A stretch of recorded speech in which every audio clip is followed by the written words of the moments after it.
Buenas tardes, compañeros, mi nombre es Diana Ferrer y vengo a hablarles sobre el tema de codificación de datos, tabulación de datos, proceso de limpieza de datos y procesos estadísticos.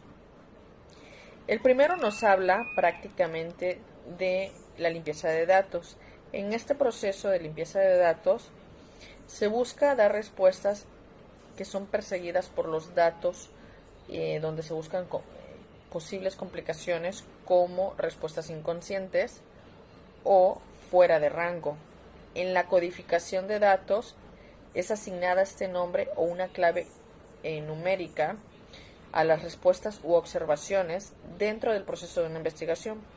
En la tabulación de este se ordenan datos y se pueden ser representadas por tablas o gráficos, prácticamente un índice estadístico o lo que usan los del INE o INEGI, que usan datos, tabulación de datos, que lo representan a través de gráficas.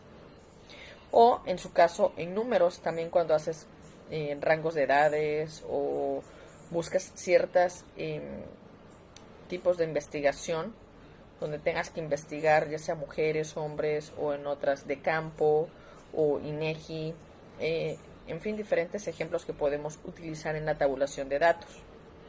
Esto nos permite saber que existen dos tipos de tabulación. En la primera, la tabulación de informática, es donde puedes aglutinar mayor número, ¿no? Y en la segunda, prácticamente es la obtención de datos. Es una tabulación manual en esta. El recuento o control de datos se representa por gráficos para facilitar un análisis. Ejemplo, vamos a poner el primer ejemplo de limpieza de datos. Datos que hacen ruido dentro de una investigación podría ser, ejemplo, que tú utilices en una investigación sí o no, y en lugar de poner sí o no, pones otra respuesta, un tal vez o etcétera. Cualquier cosa que puedas poner que altere el sí o el no. Eso podría ser en lo que es limpieza de datos. Ejemplo, en una codificación de datos, en lugar de poner números en una respuesta numérica, el encuestado responde con valores alfanuméricos. Entonces, prácticamente, ya en la codificación de datos ya hay una diferencia. En la tabulación de informática, es la que representa los valores electrónicos, por ejemplo, los que comentaba hace un momento, los que usa el INE o el INEGI o estas instituciones. El proceso estadístico, y uno de los temas últimos que voy a tocar en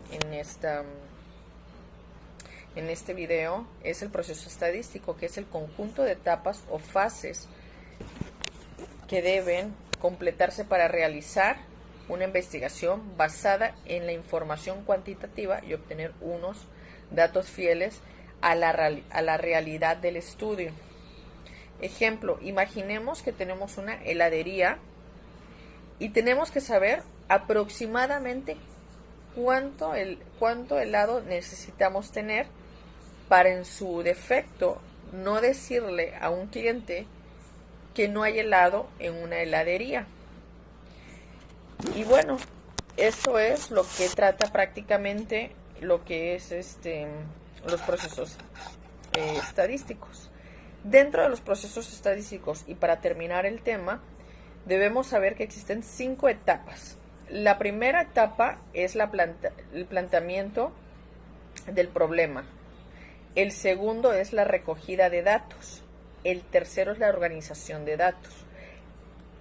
Cuarta, el análisis de datos. Y quinta es la interpretación de datos. Un ejemplo, a grosso modo, un hospital. ¿Cuántos enfermos de cáncer hay?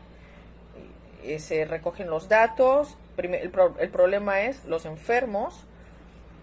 Después la organización para organizar todos estos datos. El análisis de cuántas personas están enfermas y por qué están enfermas de cáncer. Y la interpretación de estos datos. Bueno, esto sería todo por esta noche. Muchísimas gracias. Hasta luego.